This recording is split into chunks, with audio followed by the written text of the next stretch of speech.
at his duty to protect his streets and his city there in Portland.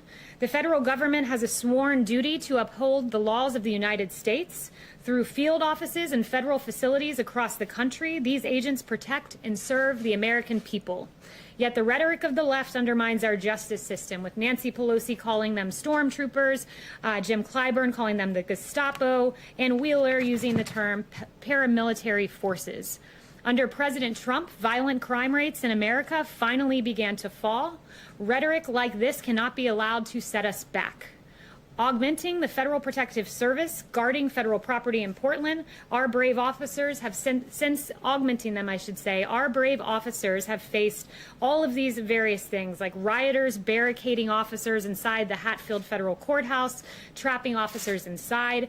A, quote, commercial-grade mortar firework was launched by rioters. A federal agent's hand was impaled by planted nails. Another federal agent was shot with a pellet gun, leaving a wound deep to the bone, and tragically, 3 federal officers were likely left permanently blinded by the rioters using lasers pointed directly at their eyes. These are not the actions of so-called peaceful protesters, and the Trump administration will not stand by and allow anarchy in our streets. Law and order will prevail, and I have a short video for you because I want it to be real, what is happening right now in Portland. So if we could play that video, that'd be great.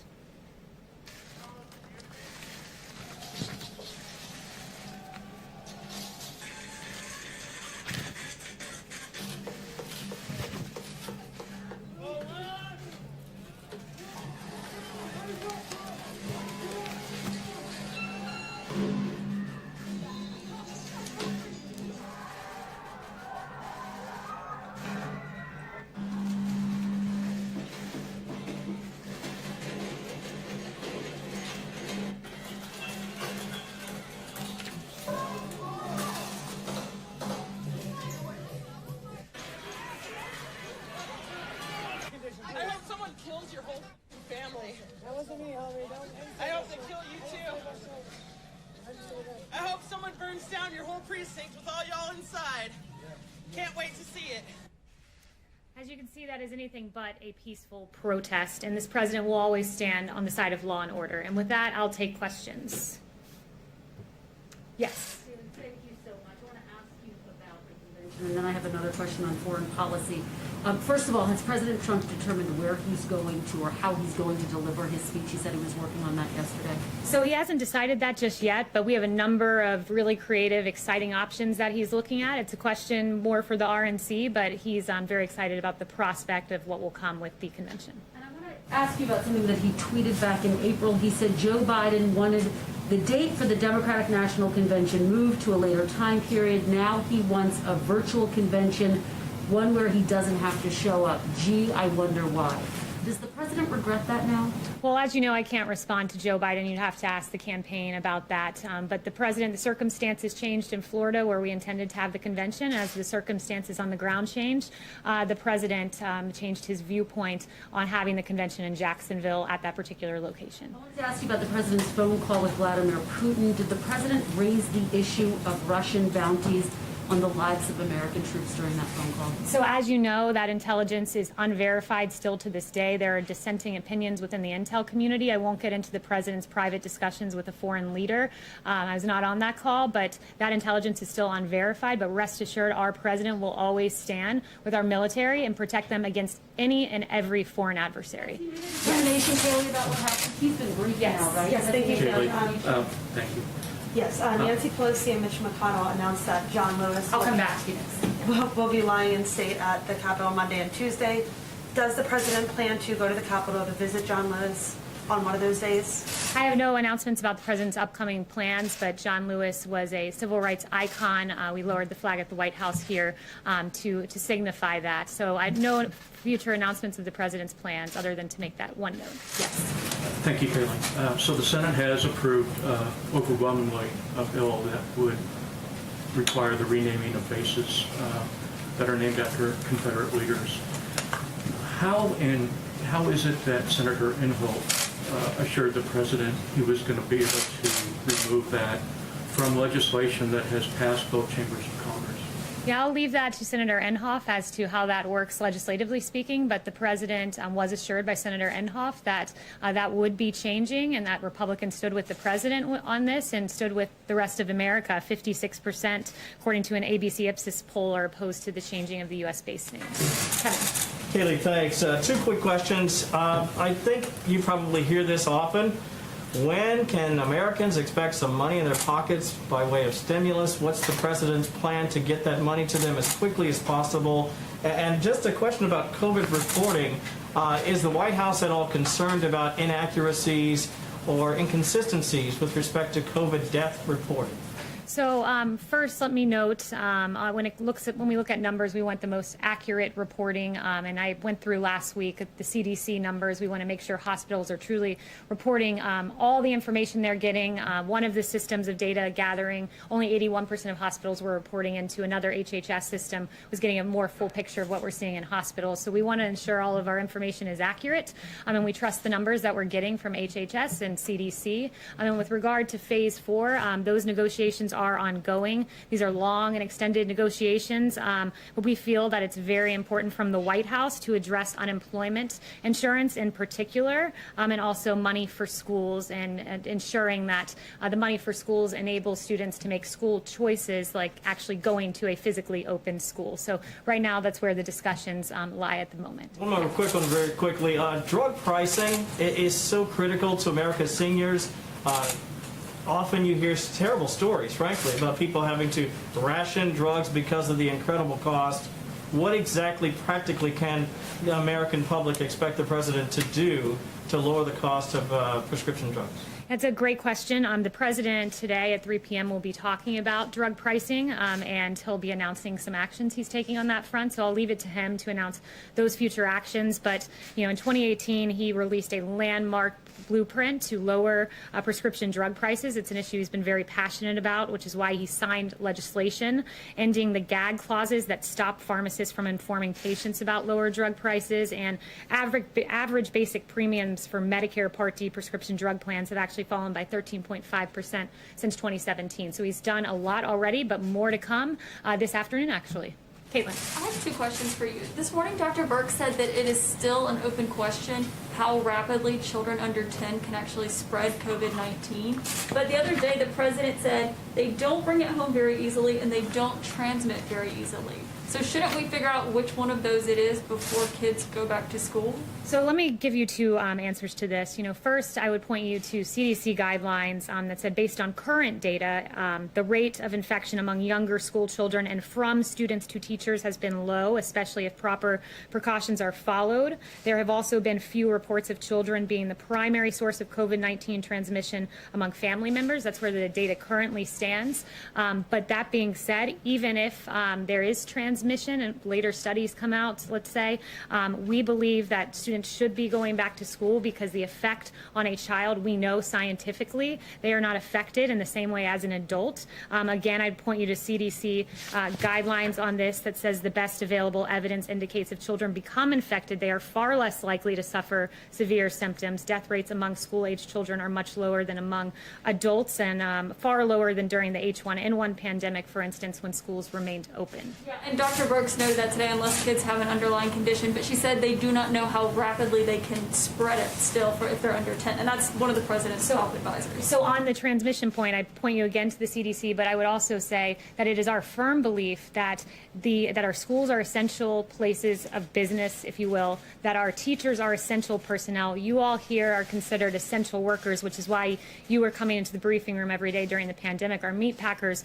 were meat packing because they were essential workers. Our doctors were out there treating because they're essential workers, and we believe our teachers are essential.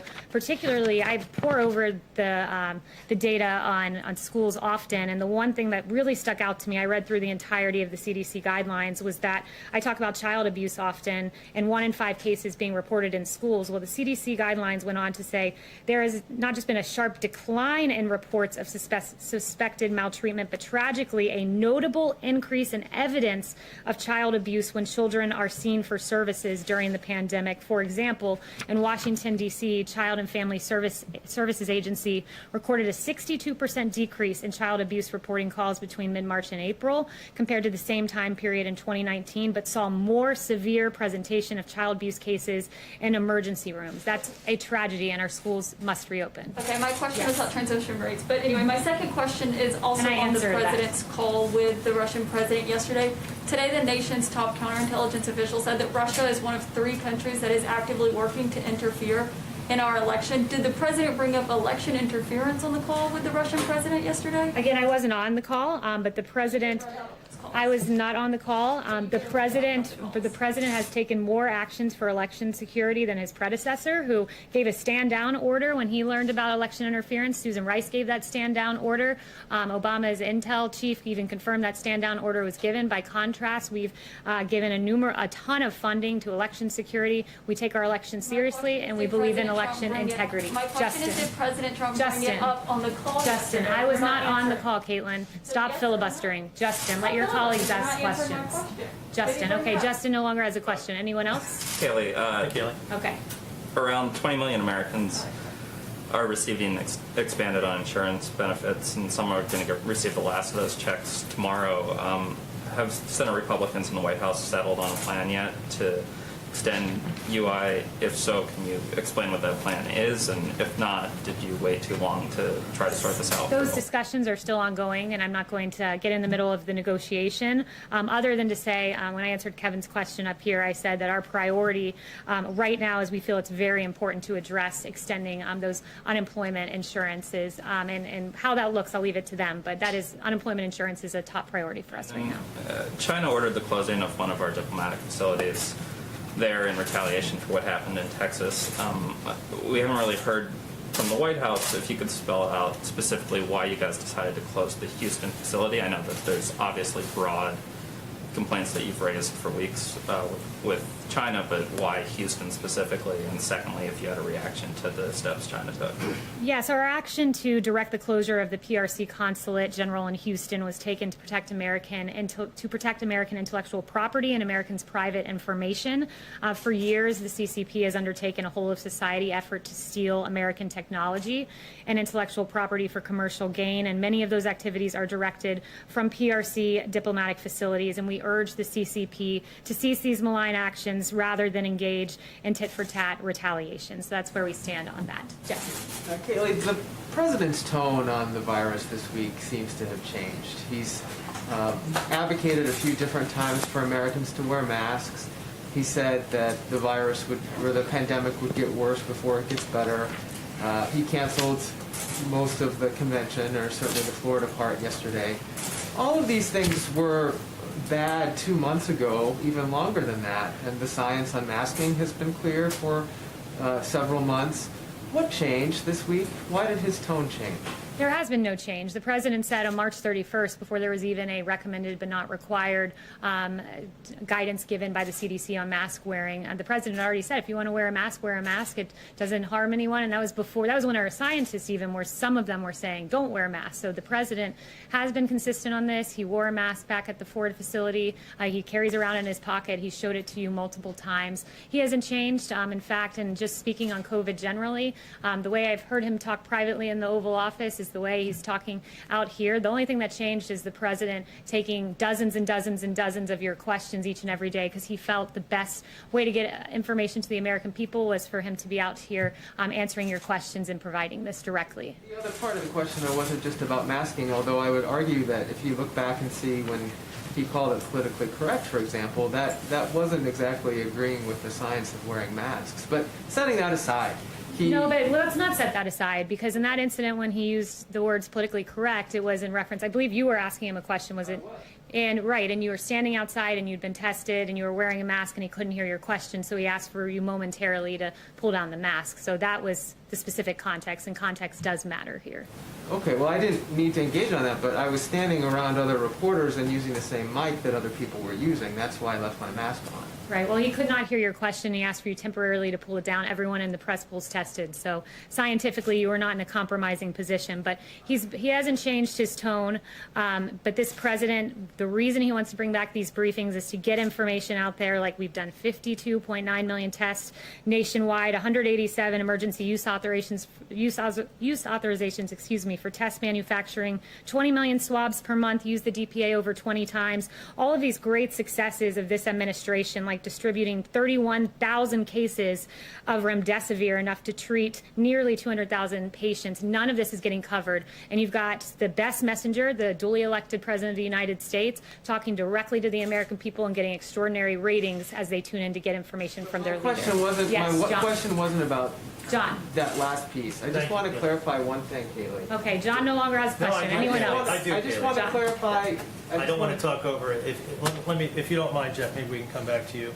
I would like to finish my question. Yeah. Well, Yeah, but let when me ask everyone my in the question. front rows get 5 questions, people in the back row don't even get the opportunity to ask questions. Just that you're not Thank you, answering the Kayleigh. question. I want to ask about the Senate Defense Authorization Bill, which passed by a veto-proof majority yesterday, and the House earlier this week also passed their version of the defense bill, also by a veto-proof majority. And both of those bills contain mandates that the Pentagon rename these military bases, which are named in honor of Confederate generals.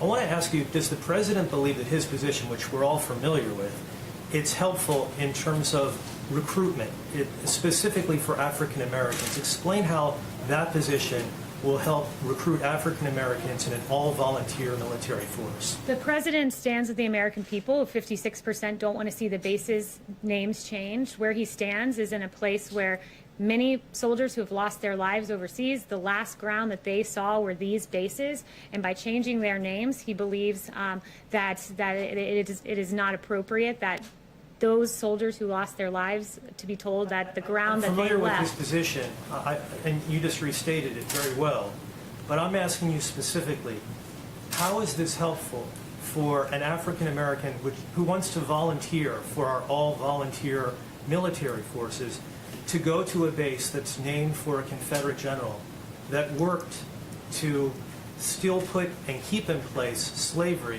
which impacted their ancestors? Because the bases are not known for the generals they're named after. The bases are known for the heroes within it, the great Americans, black, white, Hispanic, of every race who have died on behalf of this great country. And 56% of the nation agrees with the president. Your position that Yes. it won't impact Yes. it won't impact in any way recruitment is what your position is. Next question. I Is that a already answered yes that or one no? twice. It's just a yes or no. Kayleigh, I want to circle back to school choice, which you mentioned a few minutes ago. So that means shifting, the potential for shifting federal funds away from schools that don't open so that parents can use those funds for homeschooling, for private schooling. The president vehemently opposes defunding police. Why is defunding public schools okay? So the president has never wanted to take money away from schools, take money away from education. It is about keeping it with the child. The purpose of school funding is to educate a child.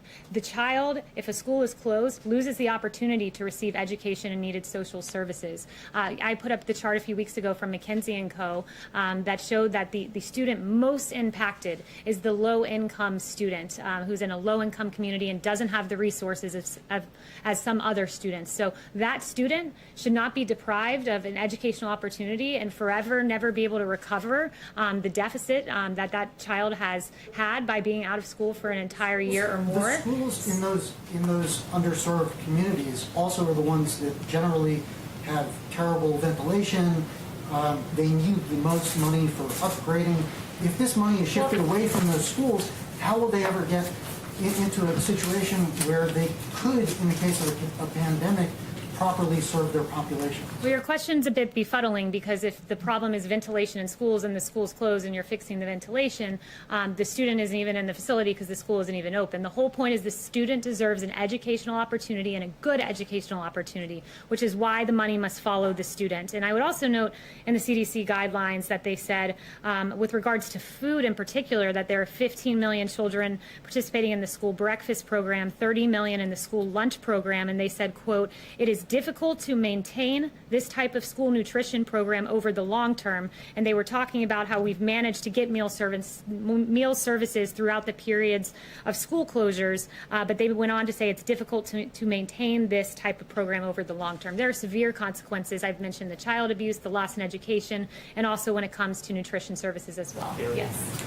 Kayleigh, with the payroll tax cut now off the table, is there anything that the White House considers a red line in negotiations with Democrats? And then also I have another question. Yeah, I'm not going to get into red lines. These negotiations are ongoing, and I'm not in the middle of them, so I'll wait to find out what the conclusions of those negotiations are. But I would just signal what I said at the top of this briefing about unemployment insurance being very important. And then President Trump called off the convention in Florida, citing safety. Does that give him pause for any of his future upcoming travel, like to Texas next week, which is a hot spot? We take all necessary precautions, and we protect the president, his staff, and we make sure that we're following the guidelines and social distancing, and so we don't have concern about future travel. Yes. The accusations that China is stealing intellectual property are not new, but why came this order to shut down the consulate in Houston I'm now, roughly I'm not 100 going. days before the election? I'm not going to give any further information about our intelligence from the briefing podium, other than to note what I told Justin earlier on that particular matter. Yes. Thank you, Kayleigh. On the question of reopening schools, yesterday, just minutes after the president announced that he was going to cancel the Republican convention events in Jacksonville, he also made the case again for reopening schools. So why is it not safe to hold a Republican convention, but it is safe to reopen schools? Yeah, the schools are a different situation when you have children who, as the CDC guidelines clearly note, are not affected in the same way as adults. We can make certain arrangements like social distancing in schools and follow the CDC guidelines that have been laid out and they're the best world guidelines I referenced. We can get our schools up to the best place we can get them in, especially if we're given additional school funding, the $105 billion that was mentioned that we are keen to see in a phase 4. So it's a different scenario when you have packed adults in the room versus these students that we can make precautions and take measures to protect. Yes. Thank you, Kayleigh. I have a question about COVID, but first I want to ask about the use of federal officers. Does the president believe he has the power to send DHS agents and officers anywhere in the country that he wants to? The president believes that his authority is with regard to DHS, which is distinct from DOJ. There's Operation Legend, which is primarily led by DOJ, and that's just providing extra FBI and ATF and DEA agents to already existing places. It's just surging extra personnel in places that are out of control, like Chicago, for instance. Separate and distinct from Portland, which is DHS, and his power pertains to 40 U.S. Code 1315. I read that statute for you in the last briefing, so I won't bore you with reading it again, but that's with protecting federal property. So those are the two lanes that we've acted on and look at. For those DHS, those officers and agents, does he believe he has the power to send them anywhere he wants? He believes they're there to protect federal property, so I'll leave it to you to determine where's federal property. And just to follow up on that, I mean, has the president reminded those federal agents and officers that their constitutional obligation to not violate search and seizure rights, to not take people into custody without probable cause? Well, Chad Wolf is leading this operation over at DHS, and he has made clear that his officers are acting within the bounds of the law. Of course, we encourage everyone to act within the bounds of the law and the Constitution. He said he loves the Constitution. We haven't heard him speak about that particular part of the Constitution in this context. President Trump has repeatedly said that he wouldn't watch sports or support sports if players continue to kneel. So why has he agreed to throw out the first pitch at the Yankees game next month, considering that baseball players not at last night's games? Yeah, I'll leave it to him as to address the Yankees game. He's very excited to throw out the first pitch, and I was not a part of the discussions as to how that's going to work in terms of the first pitch. I've learned about it when you guys did, and he's very excited to throw it out. Yes. Thank you, Kayleigh. 2 questions. We understand that the governor of Florida is on campus today. Can you confirm and can you talk about that visit? Will he be meeting with the president? Yes, Governor DeSantis is here. He's here to be a part of the drug pricing event, but he will be talking and meeting with the president further to discuss COVID and other matters. Okay, will they be discussing the convention? I had 2 questions, if I may ask the second one. This is why I like to save time for you guys in the back. I appreciate it. So often get to. Yeah. Yes. Do you have any guidance on when the president will be signing that immigration order that he's been talking about? on Yeah, DACA? yeah, so no guidance other than to say I laid out that he would have a merit-based EO and he really would like a legislative fix for DACA and would like Democrats to come to the table, but no guidance on timing just yet. Chanel. Thank you, Kayleigh. On federal law enforcement efforts, mainly Operation Legend, we're talking about funding for a lot of these programs. Anytime we're talking about federal anything, we should be talking about the money behind it. So with Operation Legend, it appears to be filling a law and order void in majority Democrat cities. So given this fact, in terms of the funding, would the citizen of, say, Springfield, Missouri be called to pay for the security and the federal protections of the incompetence of Chicago, Illinois? Is that something that has been discussed as far as funding for Operation Legend?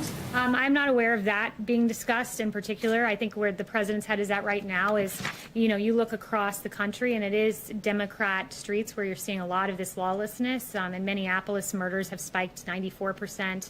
Philadelphia, murders have spiked 27% over a year ago. New York City, 277% increase in shootings over a year ago. Chicago, the most egregious, 414 people killed, 50% increase over a year ago. We saw under President Obama, violent crime started to tick up, started to come down under this president. He restored law and order. And then this defund the police movement has been an absolute travesty. And it's why you have 67% of black Americans who worry that the criticism of police will cause police to pull back. So this president is looking at this in a saving lives lens. I want to save lives. I'll put federal money in, as he did. Financial assistance was announced with AG Barr, and also additional manpower. He's very keen on seeing the violence in our streets end. He wants to protect the people of this country when derelict Democrat mayors and governors do not.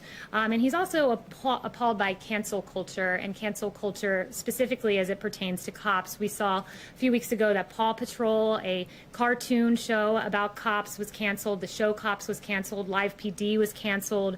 Lego halted the sales of their Lego City police station. It's really unfortunate because I stand with, and the president stands with, the 63% of Americans who think police officers are one of the most important jobs in this country. That's 63%. And with that, Caroline Levitt, one of our great assistant press secretaries, today went to great pains to make contact with the Southold Police Department in Suffolk County. We saw a very touching video that we loved, and she got the approval of the police department and the parent to show this video because I think this is emblematic of where America stands with regard to our police. So if you wouldn't mind playing that video, that'd be great.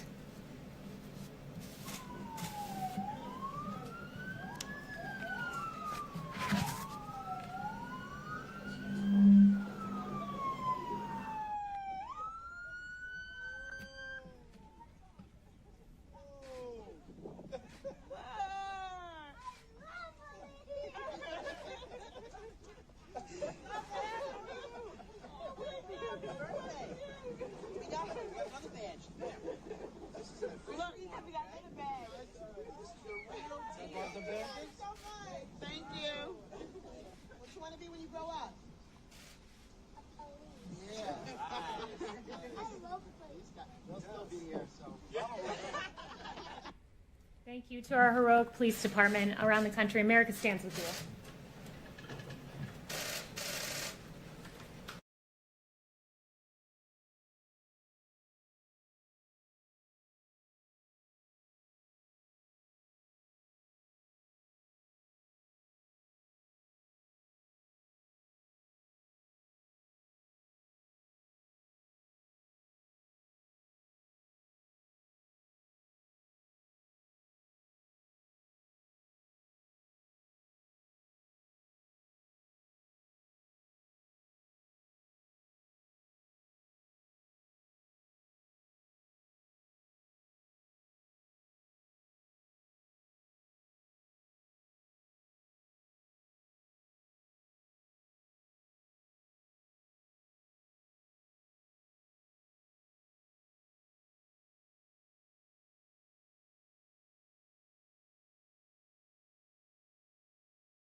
that we are in the middle of a pandemic that is getting worse.